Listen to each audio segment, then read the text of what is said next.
Olá, pessoal! Hoje nós vamos falar um pouquinho da disciplina de arte. O tópico será o 3.0, onde teremos o realismo, o impressionismo, o pós-impressionismo, a arte regional, artes visuais do MS, artes cênicas e a música de MS.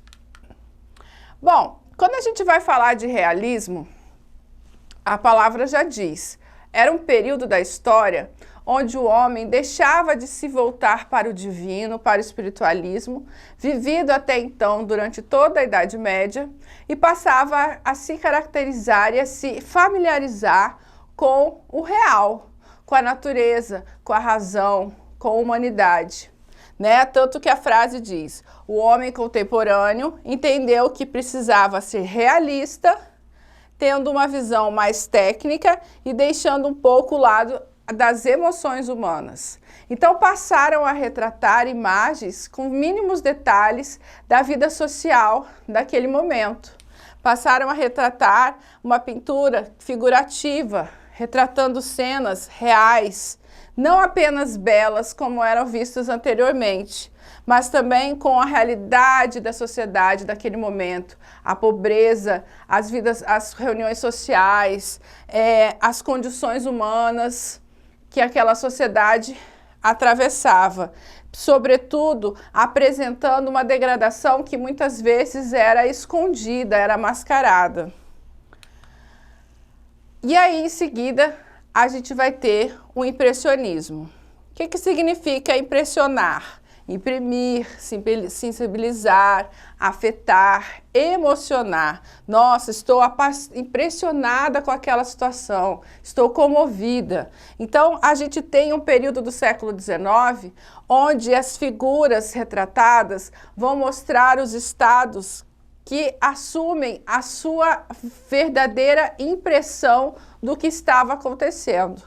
O crescimento das cidades, como Paris, a iluminação que passava a ser uma coisa cotidiana, onde as máquinas trazidas pela Revolução Industrial vão trazer um novo contexto, um novo cotidiano. E os artistas desse período, como Claude Monet, vão se emprenhar, se jogar nessa situação. Ele usava a sua obra com cores mais fortes, usando conceitos de iluminação entre o claro e o escuro, com traços muito marcantes e pessoais dele, onde ele vai se prender muitas vezes à vida social daquele momento.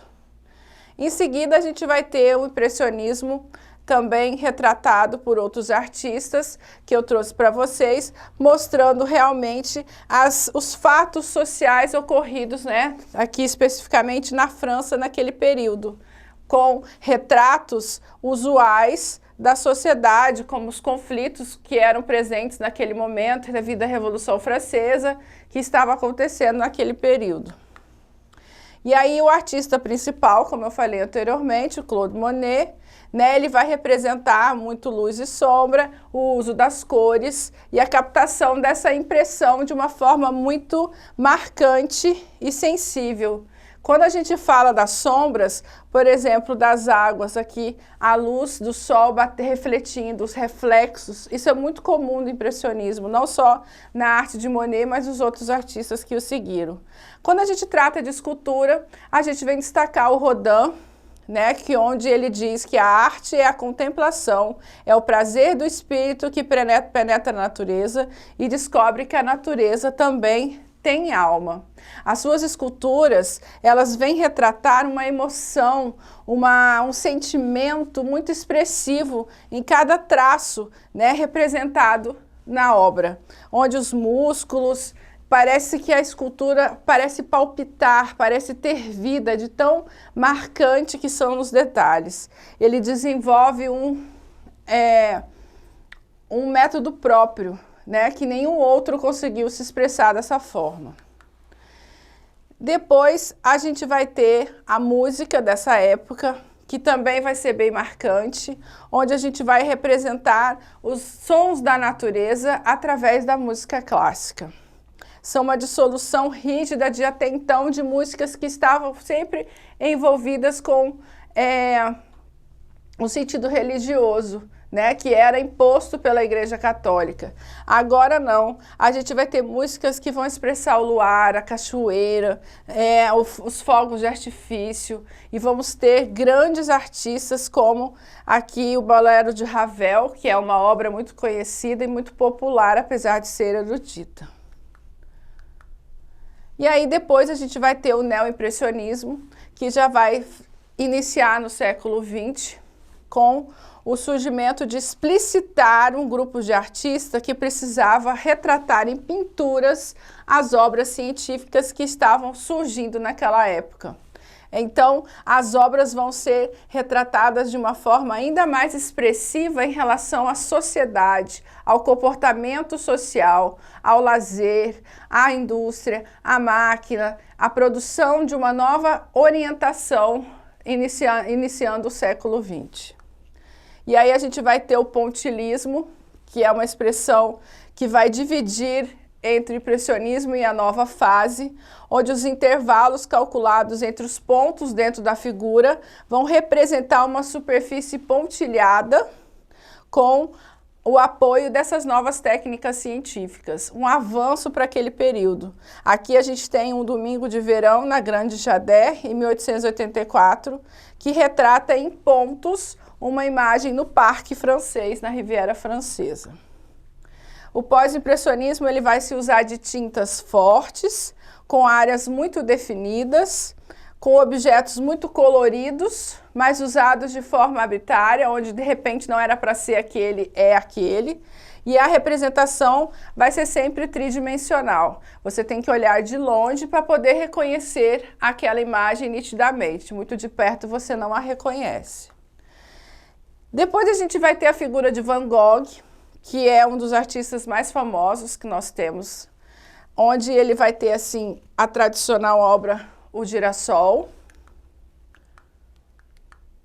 e tantas outras, onde sua maior característica era o autorretrato, né, que ele vai se retratar de várias formas diferentes, onde ele tentava exprimir a maior parte do tempo as terríveis paixões humanas. Ele dizia: quero pintar o retrato das pessoas como eu as sinto e não como eu as vejo. Então, extremamente sensível, teve épocas muito depressivas, onde a gente chama que o artista se joga na tristeza e faz autorretratos expressando uma pobreza, uma tristeza, uma escuridão da alma humana. Depois, a gente entra no 3.4, onde nós vamos tratar um pouquinho das artes visuais de Mato Grosso do Sul.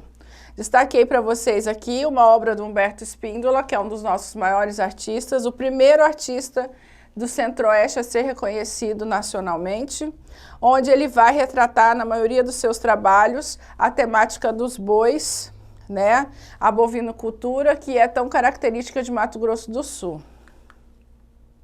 A gente vai ter outros artistas das artes visuais, como Lídia Baís, outros artistas de Corumbá, mas que, devido ao nosso curto tempo, a gente não pôde se esmerar por muito tempo. Em seguida, a gente vai ter as artes cênicas. O que são artes cênicas? É o teatro, né? É o cinema. São as formas práticas de expressão que necessita de uma representação para se mostrar, né? A música, a dança, onde a arte cênica vai dividir o teatro em trágico, dramático, cômico, musical ou de dança. Infelizmente, no Brasil, o acesso às salas de teatro são limitados a uma pequena parte da população, né? Que é um tipo de arte que deveria ser muito mais acessível a todo mundo. Depois a gente vai ter a música de Mato Grosso do Sul, que, como a gente sabe, tem uma formação muito diversificada. Nós bebemos de influências internacionais e nacionais. Temos aí os artistas locais que se esmeram nas polcas paraguaias, na guarânia, né, na vaneira dos gaúchos. Temos também a hibridação das músicas vindas como rap. Temos grandes artistas hoje no Mato Grosso do Sul que tocam rap, que tocam música popular, excelentes bandas de rock. E se tratando de música em Mato Grosso do Sul, nós temos um cenário muito rico, muito aprimorado, de pessoas de muito talento. No resto do país, nós somos conhecidos como a tradicional música sertaneja, né? Que hoje o sertanejo universitário ele é capaz de formar muitas bandas, né? Nós temos artistas renomados como Luan Santana, Michel Teló, que são conhecidos no Brasil inteiro, mas a gente não pode deixar de valorizar o pessoal do chamamé, o pessoal da música raiz, como Helena Meirelles, como a música clássica trazida pela Lídia Baiz, como as duplas sertanejas mais antigas, como a polca e o chamamé, fazem questão de ser presentes o tempo todo nas nossas tradicionais bailões, né, que temos aí, principalmente no interior do estado. Então foi isso, pessoal, a primeira parte da história da arte ligado à música e à arte impressionista.